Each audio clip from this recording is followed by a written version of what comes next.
of being woven.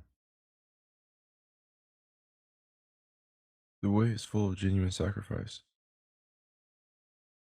The thickets blocking the path are anything that keeps you from that, any fear that you may be broken to bits like a glass bottle. This road demands courage and stamina, yet is full of footprints. Who are these companions? They are rungs in your ladder. Use them. With company, you quicken your ascent. You may be happy enough going along, but with others, you'll get farther and faster. Someone who goes cheerfully by himself to the customs house to pay his traveler's tax will go even more light-heartedly when friends are with him. Every prophet sought out companions. A wall standing alone is useless, but put 3 or 4 walls together, and they'll support a roof and keep the grain dry and safe. When ink joins the pen, then the blank paper can say something. Brushes and reeds must be woven to be useful as a mat. If they weren't interlaced, the wind would blow them away. Like that, God paired up creatures and gave them friendship.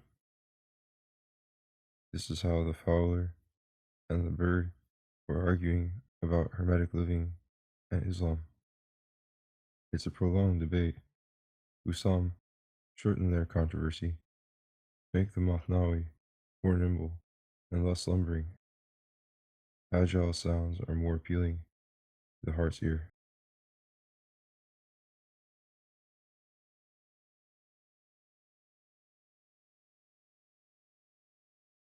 The water wheel.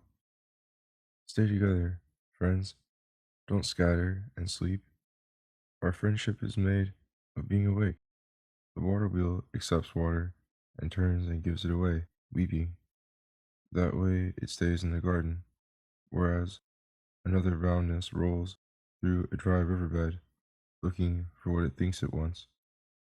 Stay here, quivering with each moment, like a drop of mercury.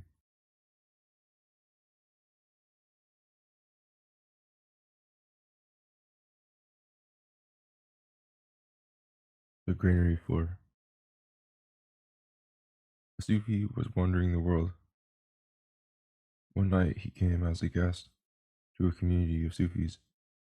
He tied up his donkey in the stable, and then was welcomed to the head of the dais. They went into deep meditation and mystical communion, he and these friends. For such people, a person's presence is more to learn from than a book. A Sufi's book is not composed with ink and alphabet. A scholar loves and lives on the marks of a pen. A Sufi loves footprints. He sees those and stalks his game. At first, he sees the clues. After a time, he can follow the scent. To go guided by fragrance is 100 times better than following tracks. A person who is opening to the divine is like a door to a Sufi. What might appear a worthless stone to others, to him is a pearl. You see your image clearly in a mirror. A sheik sees more than that, and a discarded brick. Sufi masters are those whose spirits existed before the world, before the body. They lived many lifetimes. Before seeds went into the ground, they harvested wheat. Before there was an ocean, they strung pearls. While the great meeting was going on about bringing human beings into existence, they stood up to their chins in wisdom water. When some of the angels opposed creation, Sufi sheiks laughed and clapped among themselves. Before materiality, they knew what it was like to be trapped inside matter. Before there was a night sky, they saw Saturn. Before wheat grains, they tasted bread. With no mind, they thought. Immediate intuition, to them, is the simplest act of consciousness. What to others would be epiphany. Much of our thought is of the past or the future. They are free of those. Before a mine is dug, they judge coins. Before vineyards, They know the excitement's to come. In July, they feel December. In unbroken sunlight, they find shade. In fauna, the state where all objects dissolve, they recognize objects. The open sky drinks from their circling cup. The sun wears the gold of their generosity. When two of them meet, they are no longer two. They are 1 and 600,000. The ocean waves are their closest likeness. When wind makes from unity the numerous. This happened to the sun, and it broke into rays through the window, into bodies. The disk of the sun does exist, but if you see only the ray bodies, you may have doubts. The human divine combination is a oneness, plurality, the apparent separation into rays. Friend, we're traveling together. Throw off your tiredness. Let me show you one tiny spot of the beauty that cannot be spoken. I'm like an ant that's gotten into the granary, ludicrously happy, and trying to lug out a grain that's way too big.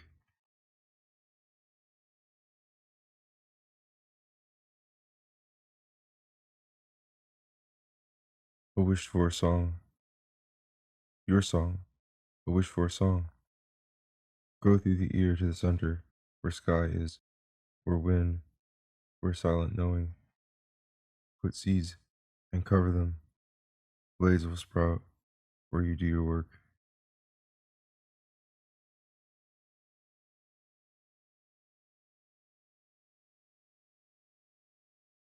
When we pray alone, we are brought thick desserts.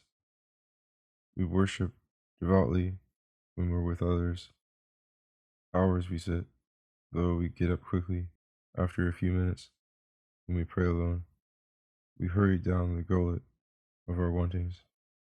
But these qualities can change as minerals in the ground rise inside trees and become tree. As a plant faces an animal and enters the animal, so a human can put down the heavy body baggage and be light.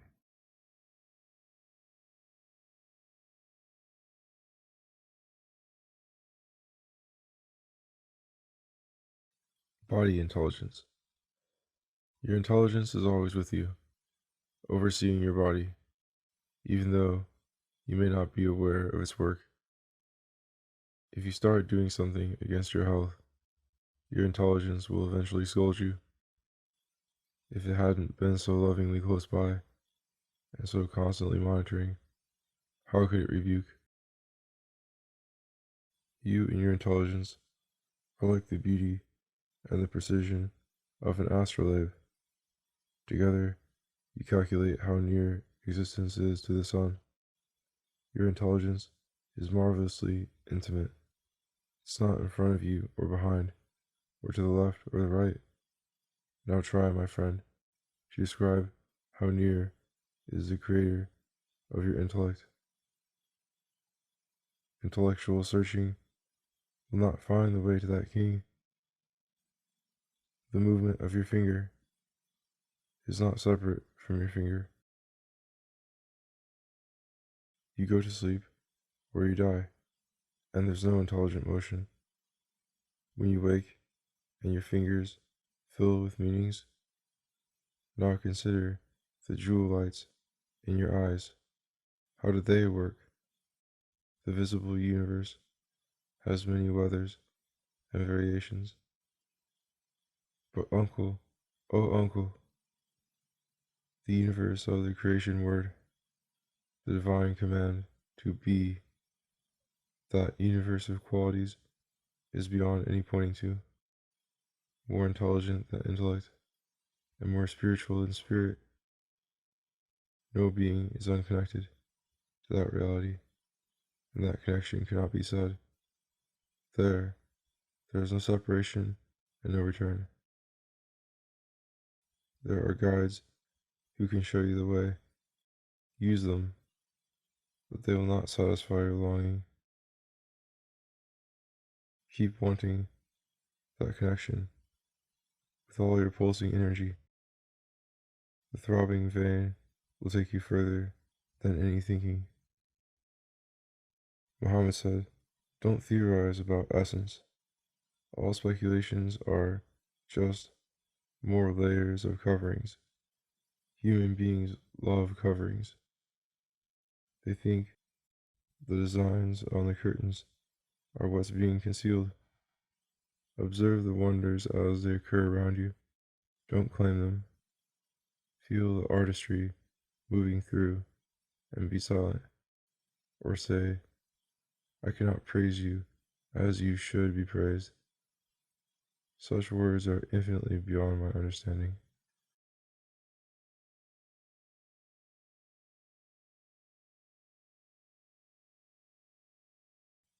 Sublime generosity. I was dead, then alive, weeping, then laughing. The power of love came into me, and I became fierce like a lion, then tender like the evening star. He said, "You're not mad enough. You don't belong in this house." I went wild and had to be tied up. He said, "Still not wild enough to stay with us." I broke through another layer into joyfulness. He said, "It's not enough." I died. He said, "You're a clever little man, full of fantasy and doubting." I plucked out my feathers and became a fool. He said, "Now you're the candle for this assembly." But I'm no candle. Look, I'm scattered smoke. He said, "You are the sheik, the guide." But I'm not a teacher. I have no power. He said, "You already have wings. I cannot give you wings." But I wanted his wings. I felt like some flightless chicken. The new event said to me, "Don't move. A sublime generosity is coming toward you." The old love said, "Stay with me." I said, "I will. You are the fountain of the sun's light. I am a willow shadow on the ground.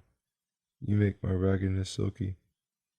The soul at dawn is like darkened water that slowly begins to say, "Thank you, thank you." Then at sunset, again, Venus gradually changes into the moon, and then the whole night sky. This comes smiling back at your smile. The chess master says nothing other than moving the silent chess piece. That I'm a part of your ploys of this game makes me amazingly happy.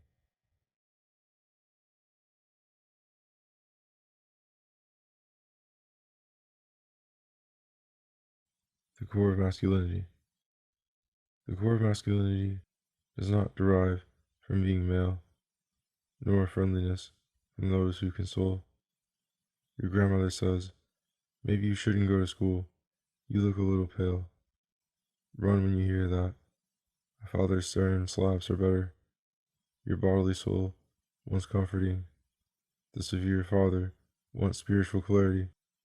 He scolds, but eventually leads you into the open. Pray for a tough instructor to hear and act and stay within you. We have been busy accumulating solace.